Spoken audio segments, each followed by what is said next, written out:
we have somebody here who has been vegan 37 years. And 37. Hmm. 37. And she cancer, heart disease, high blood pressure, prediabetes, and obesity. She's an organizer for the Sacramento Vegan Society and has done that for years, brought up the membership. You've got 5,000 members. You've done so much, Linda. Thank you. Yeah, I'm just so happy that you're here. And then as I read on about your biography, I thought, oh my gosh, you also teach classes in yoga and what is No, it? not yoga, kickboxing and step. No It's yoga. kickboxing. Not yoga, kickboxing. Oh my gosh. And she is a mentor, a vegan mentor health coach, as well as a food for life nutrition and cooking instructor for Physicians Committee for Responsible Medicine with Dr. Neil Bernard. And she's also the co-owner with her son Darren Middlesworth of VDog.com, a vegan dog food business that she and her late husband David launched 19 years ago. Linda, we are so happy that you're here and grateful that you've made this time for us. I'm going to Oh, turn it over to you and let you say whatever you'd like to say to the world. okay. Thank you so much. I really, really appreciate being here. I'm honored to be here. My problem in life is I don't know what I want to do the most. I love animals, so I know that's number one. But then I want to be a health coach, and I want to be a personal trainer, and like I am, and aerobic instructor, and and then I have all these animal rights groups I love and I work for. And I tell you, it gets so overwhelming sometimes, but I wouldn't change a thing. But I want to do more with plant-based treaty. My goodness, they are already helping my son with VDog to help the dogs in the fire victims in LA, because that's one of the worst climate change things I've seen in California ever. Um, this is confirm my language. This is Portuguese. Okay, I better put English here. Hold on. I don't know Portuguese. I know a little Russian, but not Portuguese. So let me save that. Anyway, and I speak German, but that's beside the point. Anyway, I'm so glad to be here, and I have some. The reason I chose my title, which is Farm Animal Money and Avian Flu Coverups, is because I think so many people, like myself, don't know really what's going on, who's paying for it, and they don't really know what's going on with the animals, especially here in California. So I'd like to go right ahead and share screen and show you my presentation. Let's see. So I chose this. It's a pretty new subject for me, but I've been working with two groups to find out more and to help with it. I'm doing everything I can to volunteer for everybody who's working on this right now. So this poor little baby has avian flu, and this is what it looks like up close. Can you imagine how painful that is for them? I do show some graphic pictures, I'm sorry, but I feel like people need to know the truth. And I'm always showing graphic pictures no matter where I speak, because it needs to be seen. And sometimes it really gets people to wake up. Some people don't want to know anything, but that's too bad. Anyway, so it's really hell on earth for them. And they already had their beaks cut off. Okay, my little curse, there you go. Anyway, so in the United States, over 20 million chickens die before they ever get to slaughter. By just transportation, they have their bones broken, or they throw them and they break them. Catching them by hand or machine stress, food and water deprivation. They're forced to grow too quickly, or crowding or stunning an electric water bath. Very painful. This is what we've done to chickens. These are broiler chickens. And this is 2005, so it's even worse now on the big chickie there. So they can barely walk. They're so heavy and they're fed unnatural foods, things that they don't usually eat. So the National Institute of Health says that since 2003, highly pathogenic avian flu is in 54 countries. And this is what really scares me, is that 939 confirmed cases in humans, and almost half of them have died. So half of the people, about 50% of the people who get avian flu are dead. So if we get avian flu human to human contact now, we will think of COVID as a walk in the park. And it comes from people who butcher them, pluck them, or even children who play with them. And you mutate soon to human without too much trouble. They must be killed immediately when they get it around the world. In Nigeria, they don't get compensated, but in the USA gets compensated for all the death by us. We pay for it. So the avian flu lethal form, which is H5N1, was detected in USA and Canada in 2021. Tens of millions of birds were killed, and they're being killed daily. This caused the one-time price of eggs to go up. But guess what? Yesterday on the news, they said eggs are now, some of them, $12 for 1 dozen eggs, which is very high. And so it's very high. And the Department of Agriculture paid poultry workers more than $500 million for turkeys, chickens, and egg-laying hens after getting infected with the bird flu. And then they go ahead and get more, and then they kill some more, and it just goes on and on. So last year, the Department of Agriculture reported that since 2022, more than 82 million farm birds have been killed. They produce more than 9 billion chickens and turkeys each year. In 2024, the USDA, that's the United States Department of Agriculture, reports that the H5N1 is in 876 lactating herds. Now, Dr. Crystal Heath, which I have listed down here, is the executive director of Our Honor. And she drove up and down California hundreds of miles and took pictures of dead cows all along the roadsides, even 14 miles away from the dairy farm. This is on a dairy farm, but they have dead cows lined up with avian flu.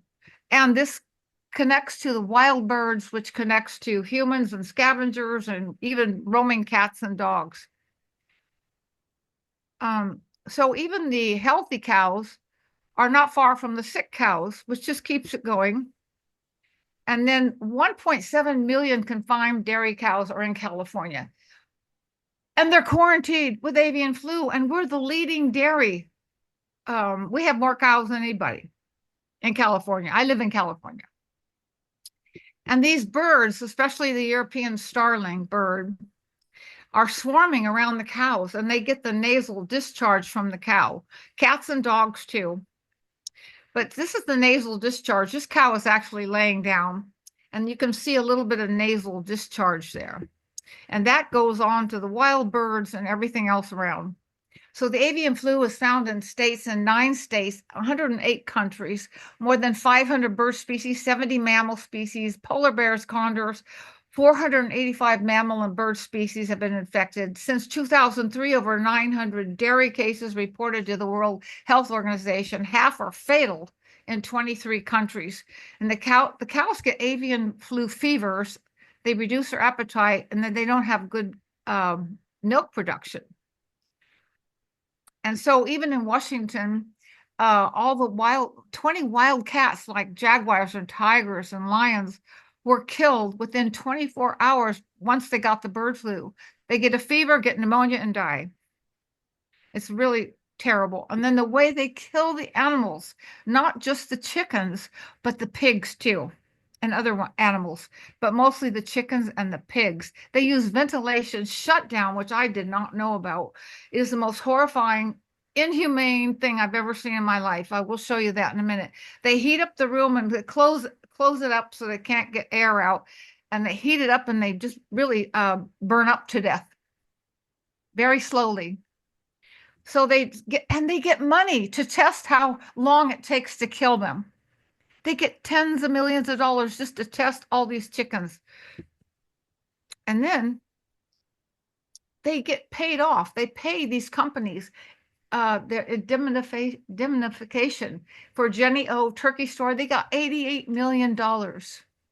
And then Tyson Foods, 30 million. Despite these losses, they reported billions of dollars in profits. And the majority of the payments are made to meat and egg industries. So this is another horrible thing, I think. Cows are fed chicken poop. The avian flu infected chicken poop. They think this is another reason why cows are starting to have so much avian flu. They take the poop from the chickens, make it into little pellets, and give it to the cows. But guess what else they give the cows to eat? And remind you, they are vegetarians and they get feathers, heavy metals, bacteria. Of course, they get antibiotics and rodents, and they get parts of fish, crabs, shrimp, crawfish. They feed them sawdust and they soften it with nitric oxide and gummy worms, marshmallows, hard candy, sprinkles, chocolate cocoa mix, and limestone. Yeah. So here they are with the crabs, the limestone, the poop, and the candy they get. This is not good for cows. So Governor Newsom in California declared a state of emergency. And I was going to go protest at his house, but now we have the California fire, so I got to leave him alone. So that's what we have going on in California. It's very scary. And just yesterday on the news, they said right near where I live and in Sacramento and also in Yolo County near me, there's backyard chickens being culled. And even people who have small chicken businesses, I'm talking 1,000, 2,000, 10,000 chickens, they're killing the chickens now all the time because of the bird flu. Just on the news yesterday. And the taxpayers are paying for this. Because they get more chickens after we pay for it. And we're subsidizing big groups like Hormel Foods, Weber Family Farms, Pittman Family Farms, and Foster Farms. And this is Dr. Crystal Health. She's a veterinarian and she's the executive director of Our Honor. She said this is the worst avian flu outbreak in the history, which has led to the mass culling of around 50% of California's egg-laying hens. So 73% of dairy revenue are from public subsidies. According to Studarcha, Center for Entrepreneurship and Technology, we spend $38 billion per year to subsidize this. Many of the USDA farms don't even want veterinarians to come out and check the milk because they don't want the bad image. This is really, really scary because people are now thinking that raw milk is the best way to drink it. It's not pasteurized or it has bird flu in it. Now, this is two groups here I hang around with because I like what they're doing for the bird flu. Okay, this is down here on the right is Free from Harm, which is run by Robert Grillo, and then in Defense of Animals. So right here in this very fuzzy picture, I have Jan LeBond, and over here on the right, I have Hillary LeBond, and they are working in Defense of Animals. And then Leah Wilburn is too. And then Free from Harm has helped us organize all this too. So we went into we had to wait 3.5 hours in a public discussion on cattle health, risk health, public thing that they had. So to get to the end of it, we had to listen to these people talk about what they're going to do with the giant piles of avian flu manure from the cows and the size of a house, all of the piles. They're going to have to put them back in the earth, let it run in the water. These are infected. So it's really scary. So we went into their meeting and it took a long time, but we finally ended up telling them, well, they need a plant-based food system before it's too late. This is what we should be doing with chickens and cows, as you know. But if you could take a screenshot of that and help support these two groups, just get involved, just ask questions, ask how you can help them, because these two groups are on the forefront of this avian flu. Well, a lot of things, but avian flu. So please support them. And then I borrowed this from my friend Jane Velez Mitchell, because I'd like you to take a screenshot of that, especially if you live in the United States. And for sure, if you live in California, I would like you to call that number up here. We got to get a hold of Vilsac's office to tell them that we need more testing on the milk. And we need to have a plant-based system. Please do that. So thank you for that. Now I'm going to, let's see if I can end show, escape. Let's see. I'm going to go find something else I'd like to show you. I hope we have time. Let's see. First of all, I want to show you. Linda, we'll have 5 minutes, so whatever you Oh, think. 5 minutes. Okay, just let me show you briefly.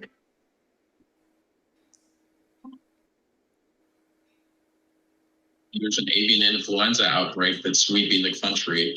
Millions and millions of birds are being killed through mass depopulation methods. Over the course of approximately a year and a half and multiple public records requests, Animal Outlook, a national nonprofit animal protection organization, was able to obtain approximately 10 hours. Okay, can you see this anyway? I want to show you this. Yes, yes, please. Yes, we can.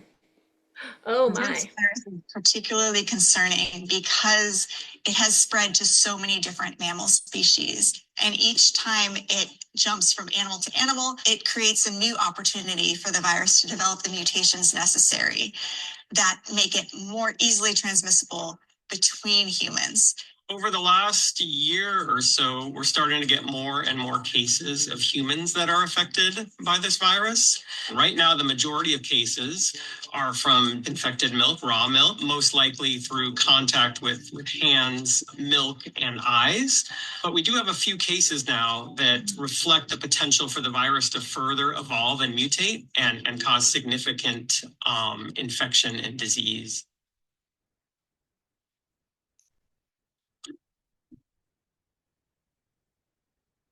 Just seeing stock footage of healthy cows, I think people just think of avian influenza in like the abstract, like it's just something out there that's happening. But actually seeing sick cows, piles of dead cows, I think really brings it home to a lot of people. It shows the public the true implications of this virus when they see the actual cows for themselves. At the broadest sense, I think one thing I try to remind people of is that in the 7,000 or so years that humans have domesticated animals for food production, this is the largest animal disease outbreak we've ever had. Whether you look at it geography, we have 6 or 7 continents affected. Whether you're looking at species, we have wild and domesticated birds and mammals, and now we're starting to have human infections. So this is extraordinary. It's important for us from a public health perspective to sound the alarm before this becomes a big problem, as opposed to waiting until something significant happens and then responding. Okay, I would like to show you a little bit more. We went to the California Department of Agriculture, Farming and Agriculture, to be at their meeting. And let's see if I can open it. And here, this is here. IDA, which is in defense of animals, and Free from Harm, and myself all went to their meeting on the cattle health risk task force. And we had to listen to them talk for about 3.5 hours before we got to say anything. Here's me talking. And I'm worried about that bird flu very much. And I know that there are dead dairy cows infected with bird flu that lay along the roadside near dairy farms. The scavengers go after them. There's no biosecurity or warning. And that scavenger hunt there actually spreads the disease, the bird flu, to wildlife, other birds, and humans. How can the CDFA allow this? And are you putting industry profits over public health and animal welfare? That's my question. I would say no. We have been in touch with producers on best practices, reminding them they know. These are reminders to the producers on how to handle that. By the way, she's lying. They're not doing anything about it. Nothing. Those dead cows are documented by Dr. Crystal Heath. Now I'd like to hear Leah Wilburn when she was at the same meeting. Ventilation shutdown has become the standard in this bird flu crisis to get rid of and kill in the most cruel and inhumane way over 100 million animals because of bird flu crisis, which it seems to me is an industry created problem. So I'm just curious what the solution, if we're talking about solutions today. Point of order, Mr. Chair. This is not the public comment period. Well, my question was about bird flu in and of itself, like how we're going to be dealing with this if we're continuing to kill over 100 million more animals just because of bird flu in ventilation shutdown, which is one of the most horrific, cruel ways that you can kill animals, right? Where you suffocate and roast them to death over hours. It's being done to chickens. Has been done to pigs in 2020, over 250,000 animals. So my question is, I'm just curious, what is the plan of action for this? I'd love to know.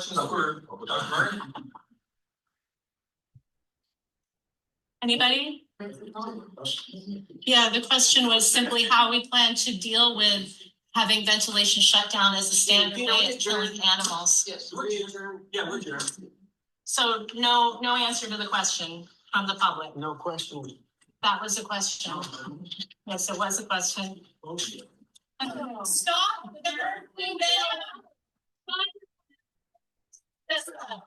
We are here in Sacramento, California at the Farm Bureau headquarters. We were just in the Cattle Health Task Force meeting where we challenged everyone in the room, including Dr. Annette Jones, the state veterinarian, to tell them the urgent need, especially in the bird flu crisis, but at all times to transition from a slaughter animal-based food system to a plant-based food system that is safe, truly sustainable, and truly humane for the animals and for all humans and the planet.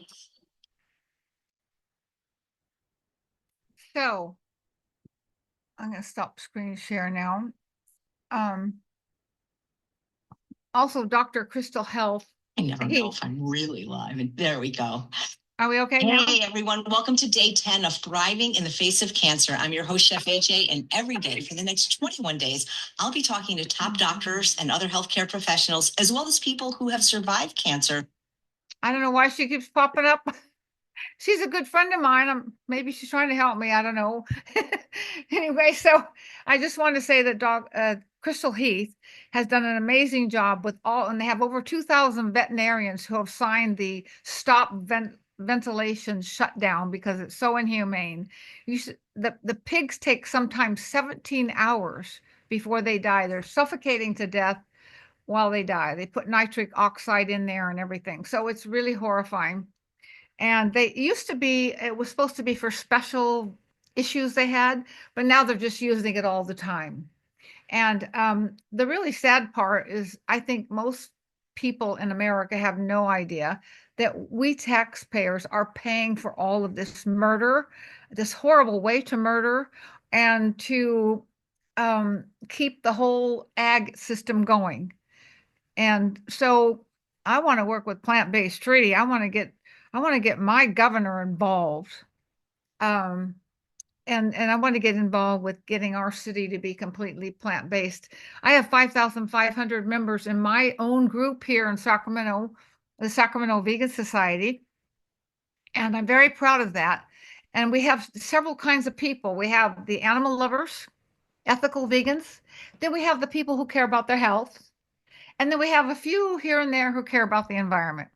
So I really want to start pushing all three still, but I would like more people to get involved with this. And I think if I can get my 5,500 people involved with the Plant-Based Treaty, and I can start maybe bringing in more food-based systems in our government here, in our city council. So I'm going to need help on how to do that, but I'd really like to do that. That's a big goal for me. And I just really love all of this. It's kind of funny, though, I have to say, I have people in my group, the animal lovers seem to not care about their health. They eat all the processed food, it's vegan. They just don't care about the healthy side. Then I've got the healthy side. They really care about their health, and they don't really think about the animals, and it's just not important to them. There's a little small group in the middle who cares about all of it and the environment. So I somehow like to bring all those together, but I'm not sure quite how. But it's wonderful that we have so many people who are vegan, at least here in Sacramento. We have quite a few vegan restaurants. I think we should be on a list of some kind for having the most vegan options in a city. We have a lot of vegan restaurants. Some of them aren't completely vegan, but they offer a lot of vegan food. So I'm very happy with that. Wow. Thank you so much, Linda.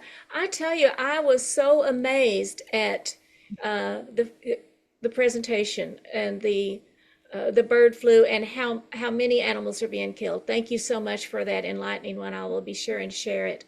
Thank you. And we have 3 minutes, so we'll keep our questions and answers short. I don't see anybody. Let's see. Danny, do you have any questions for us that you'd like to come on for? I don't have any questions in the chat right now. Okay, that's I'd fine. like though if Linda could If you maybe will, if we could get her contact information in the chat. Oh, yeah. if you'll Thank just, you. You want me to type it in? Okay. You can just go to my website. we'll do that. We'll do that. We'll Okay. take My yeah. website, veganmentor.com, is the best way to get a hold of me. And I do coaching, but I do all the rest of this stuff with the animals too. Great, thank you. And so now we do have one person with a question, Sai, and then it will be time to go. Okay. Let's see here. He's going to try to turn on his camera. All right. Hi, Linda. Thanks for the Hi, great Sai. presentation. Yeah, Thank it's very you. shocking to know what's happening out there. I was just curious to know about antibiotic resistance. I think the animal agriculture uses a lot of antibiotics to control these viruses. So, have you seen impacts of antibiotic resistance in people and in animals also? I know that's a big topic in itself, but just wanted to know some thoughts about it. I didn't quite understand the last part about the antibiotics. Yeah, antibiotic resistance. Oh, yeah. I'm not sure of the statistics on that, but now that we feed all farmed animals antibiotics, including the fish, it's going to be not that far off that there's nothing going to be for us, for the humans. And then people will start to care, I suppose. But it's really going to it's going to just happen. One day it's going to happen and people go, oh my God, the antibiotics don't work anymore. Because we're really using it on all our farmed animals. And it's very scary. I'll try to get more statistics on that though, and see if we're close to the edge or where we are with that. I'm not sure. Yeah, exactly. That's what I was trying to know. Yeah. Yeah, thanks for the question. It's very scary. And people don't realize that eating animals is the worst way to take care of us. And they always say things like, oh, we've always eaten meat. And anyway, where do I get my protein? I think I hear that one every day. Where do I get my protein? Well, I'm almost 81 in a couple weeks, and I've got muscles galore. Yeah, I'm very strong. And so I like to show that off. I always show my muscles to people, say, where do I get my protein? I said, well, what are you going to look like at 81? Do you have muscles? Huh? So I got to really, hi, Renee, there, I see her. And yeah. Thank you so much. We appreciate that and the question. And we're going to bring Renee King-Sonnen on for our final question. Yay, Renee. Hi there. Hi, Linda. Oh, my friend Renee. I love watching your comedic hour too. I mean, because you bring, a topic that is so difficult to talk about, and you genuinely are funny like Lucille Ball. And so I love it. We've had many escapades. But anyway, my question as a person that has a sanctuary and that has chickens and we have ducks and turkeys and all the animals. I mean, we spend so much time caring for them and making sure their health is good. It's frightening to think that animal gets sick at our sanctuary, that a vet might come and suspect the bird flu or something, and then come and kill all of our animals. I know. I have heard of this happening, and it's terrifying. So I just want to know if you are working with sanctuaries to help raise awareness about this, how we can, maybe come together, because that's one of the things. I mean, I'm even afraid sometimes to call a vet out now Put that in the because of Zoom the chat. I know. Well, yes, I work with Animal Place and Preattering and a few sanctuaries. And in fact, I'm going to be tabling for VDOG at Animal Place very soon. But they're frightened too. In fact, we found a turkey that was wild and it was kind of by itself and it was banging into cars. And so we tried to take that turkey to the Animal Place and they said they can't take it. They can't take it because of the bird flu. They're frightened because it's so scary and there's not much you can do because like around the cows are all these wild birds and the wild birds are getting the discharge from the cows and they're spreading it all over the place. And these backyard chickens around here, around where I live, are being killed all the time. They have bird flu. Where did they get it? They're just backyard chickens. So that is very scary about farm sanctuaries. Look at in Washington, they killed all those lions and tigers and jaguars. In 24 hours, they were dead because it happened so fast. How'd they get it? I don't know. But somehow it's probably the wild birds because they're the ones swarming around the cows and things like that are infected. And one thing I didn't say also is that Crystal Heath, she took pictures all along California and she took pictures of the workers who work on the cows. They didn't have proper PPE or protective gear on, or they had it on the mask down here. They didn't wear it properly. They're not even being advised to keep the PPE on. So they're getting infected. So nobody's controlling this. It's just like it's wild. You can do whatever you want as long as you have the money and as long as government will keep paying for this and we taxpayers are paying for it. I didn't know we taxpayers were paying it to kill so many animals. I did not know that. Tens of millions of chickens and pigs, especially, we are paying for. And then they just get a new batch in.